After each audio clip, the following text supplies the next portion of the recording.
No sé, porque siempre existe esa duda en los medios de comunicación, digo, ¿no? Si hablas de la debilidad del gobierno, ¿debilitas al gobierno? Si no hablas, fortaleces al gobierno, viste que es una especie de locura gigantesca, porque puede tener tanta gravitación una opinión en los medios de comunicación.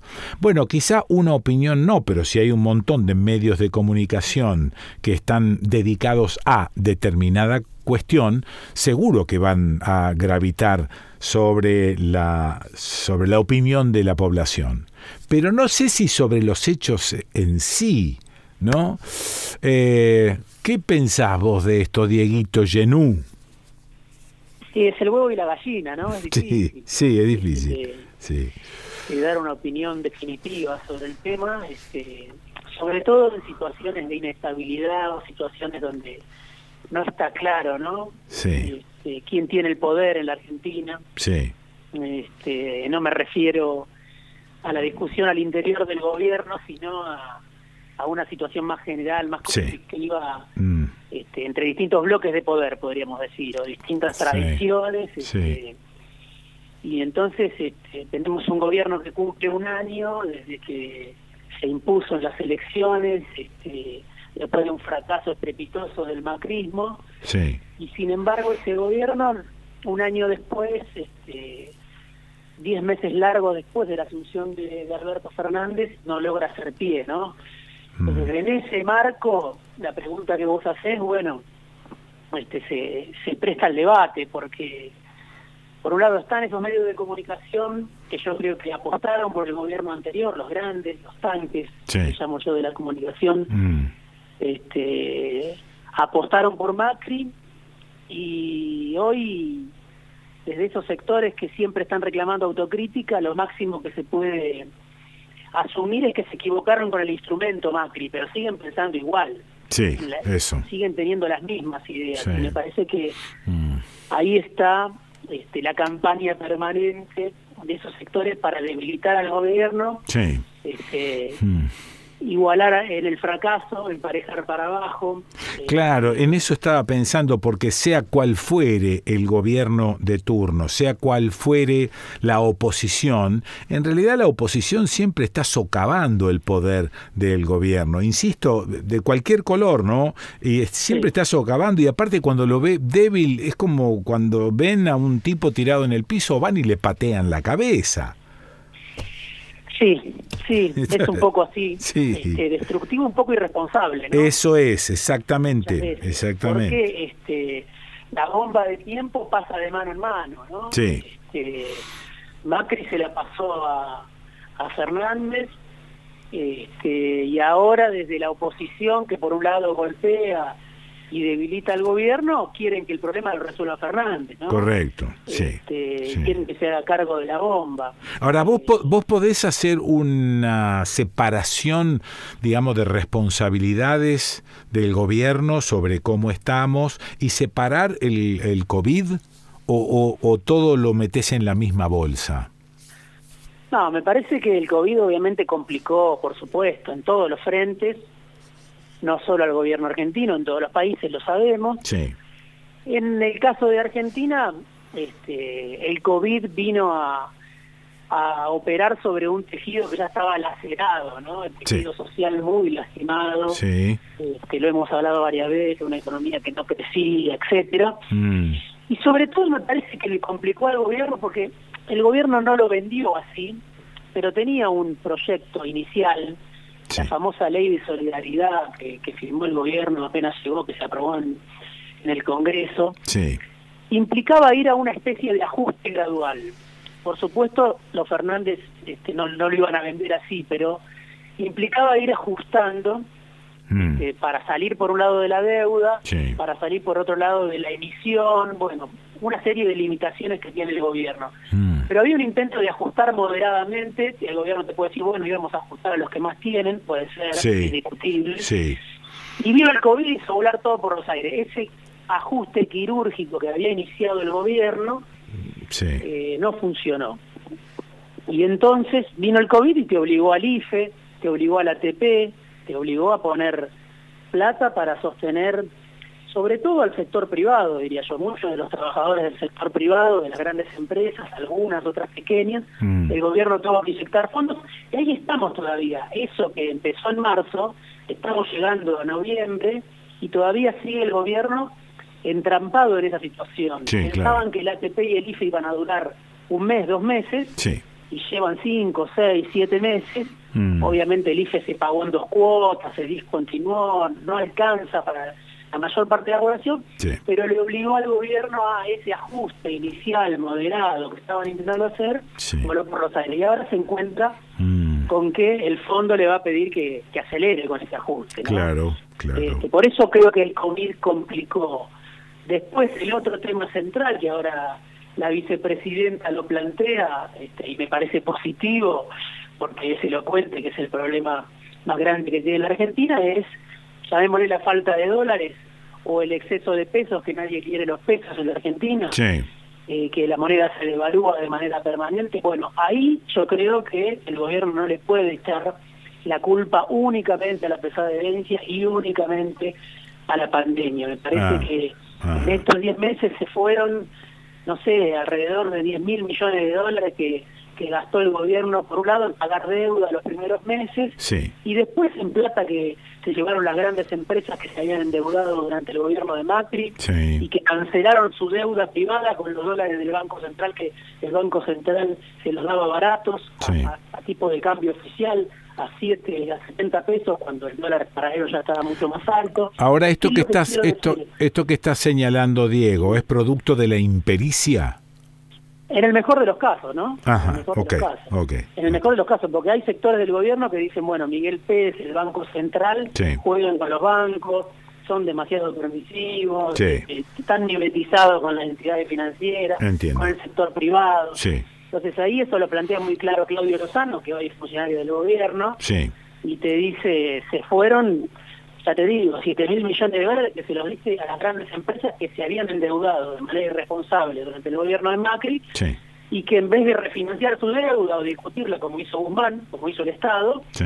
se dedicaron a cancelarla, a pagar cash con los dólares baratos que le daba el Central. Bueno, eso no le puedes echar la culpa ni al COVID, ni a Macri. No, claro, Es claro. un problema tuyo que vos mismo fuiste horadando tu base de legitimidad en un contexto, por supuesto, que era muy difícil, Sí. por supuesto que Macri dejó una bomba de tiempo, etcétera. Pero mientras negociabas la deuda con los grandes fondos de inversión, con BlackRock y compañía, ibas entregando. Por un lado, obviamente, había gente que compraba para atesoramiento, llamémosle la clase media alta. Eso existió también, por supuesto. Sí. Ahora, es mucho menor que esta otra cifra que te digo, ¿no? Y te vuelvo a citar a Lozano. Si Lozano dice, bueno, se habrán ido de atesoramiento minorista de clase media que compra, se han ido 2.000, 3.000 millones de dólares en lo certeza, ¿no? Sí. Bueno, eso que hoy es el problema central del gobierno, que no se sabe cómo hace el gobierno para llegar a fin de año sin devaluar, tiene que ver con mala praxis, en el mejor de los casos, de parte del gobierno, y un gobierno que tiene varias cabezas económicas, un error que ya tuvo Macri, que Alberto copió para mal, que Sí. bueno, tenés un ministro de Economía, pero no tiene todas las riendas. mira. Una parte Sí. decide Marco del Pon, otra parte decide una funcionaria que se llama Cecilia Todesca, Sí. otra parte decide el Banco Central, y entonces, bueno, no se sabe quién tiene el timón Claro. en el área económica. Me decís que no, en realidad lo que no hay es un plan general que deban seguir todos.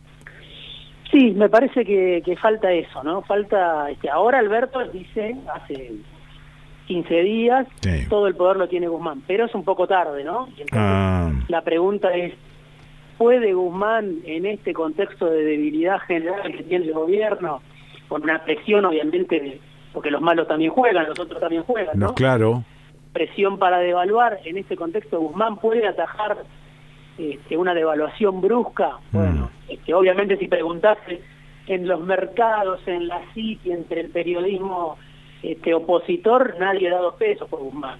Sí. Vamos a ver cómo le va. Tampoco daba nadie 2 pesos por humano en la negociación de la deuda y me salió bien. Pero, digamos, en tu visión, ¿la devaluación se viene sí o sí?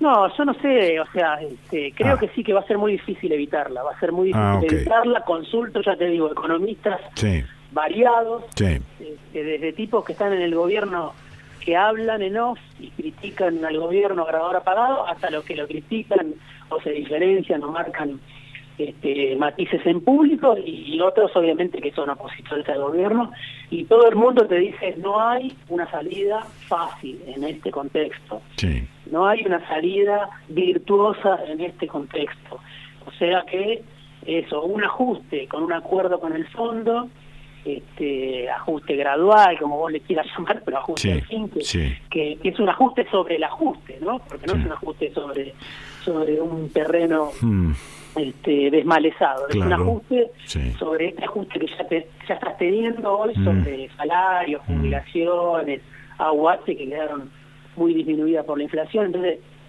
o podés ir a un acuerdo de ese tipo con el fondo, que obviamente no es lo mismo que lo hagas con Macri, que era el abanderado del déficit cero y te ajustaba hasta el hueso, pero igual vas a tener ajuste.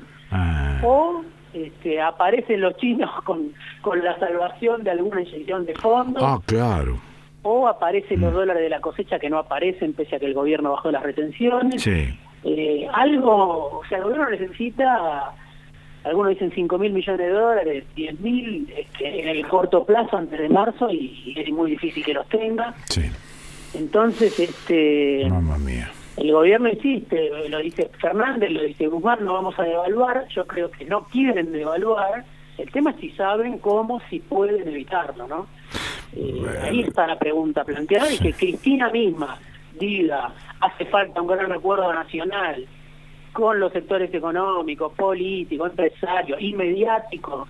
Pero eso que dice Cristina, primero, bueno, respecto a toda la declaración de ella, ¿no? Es como para sacarse un peso de encima cuando señala que el verdadero gobernador de este país es Alberto, y entonces ella, digamos, se pone un poco a cubierto. ¿Es necesario que insista con que ella escucha algunos rumores respecto a que Alberto está bajo el mando de ella y entonces ella sale de alguna manera a negarlo? Lo que sabemos que cuando salís a negar algo es porque algo de cierto hay. ¿Cómo haces esa lectura? Y es o sea, primero obviamente se presta interpretación, y en este país donde todo el mundo ya tiene claro lo que piensa, o la mayor parte de la gente tiene una postura tomada, obviamente según quien lo escuche viene el veredicto, ¿no? Correcto. La oposición es una mentira todo lo que dice Cristina, lo hunde más a Alberto, y para el gobierno es un respaldo, lo dijo el propio Alberto, sentí que es un respaldo, algo, una muestra de su generosidad, etcétera. Probablemente haya elementos para abonar una y otra lectura. Yo creo que Cristina lo sale a respaldar a Fernández, lo respalda con esta carta, porque dice, a mí también me hablaban de que a mí me manejaba Kirchner, y a Kirchner le decían que lo manejaba Duhalde, y es una estrategia de debilitar permanentemente el que está en la presidencia. Creo que con eso lo ayuda a Fernández, pero al mismo tiempo marca sus diferencias, y dice, el que está manejando este proceso con los resultados que están a la vista, le agrego yo entre paréntesis, es Fernández, ¿no? O sea, hasta acá llegamos, y como nos va es resultado de las decisiones que toma Fernández, no de las decisiones que tomé yo, por lo menos en la cuestión económica. O sea que por un lado lo respalda, pero por otro lado desliga responsabilidades. Y yo creo que eso es parte de una película que está en proceso. ¿En qué sentido? Ella dice, uno podría decir, si es una conversación privada entre Cristina y Alberto, Cristina le estaría diciendo, Alberto, hasta acá llegaste vos con estos resultados, bueno, tenemos que cambiar, ¿no? Claro. Cristina se está guardando una carta, me parece a mí, para decirle, si esto no funciona, si vamos a una devaluación, si esto se sigue debilitando, si el gobierno sigue a la defensiva como lo estamos viendo, evidentemente hay que hacer un cambio y asumir otro manual que seguramente es el de ella, ¿no? Claro, no, eso me queda claro. Me parece que pasa por ahí, por un lado el mensaje interno y por otro lado el mensaje más general del acuerdo del que yo te hablaba, que para mí es una novedad, viniendo de Cristina, porque hace 3 meses, y lo hemos hablado, Quique, Cristina salió a mencionar una nota de Alfredo Zayat que destrozaba a Alberto prácticamente y decía que no se tenía que sentar con Techín, que no se tenía que sentar con Clarín. Y ahora Cristina, por un lado, hace esta carta diciendo que hay que llamar a todo el mundo. Y por otro lado, la semana pasada Alberto se juntó con Paolo Roca, el mismo al que había llamado miserable, lo invitó a comer a Olivos, y fue Guado de Pedro, que es el ministro preferido de Cristina, a ese encuentro. ¿Qué quiero decir con esto?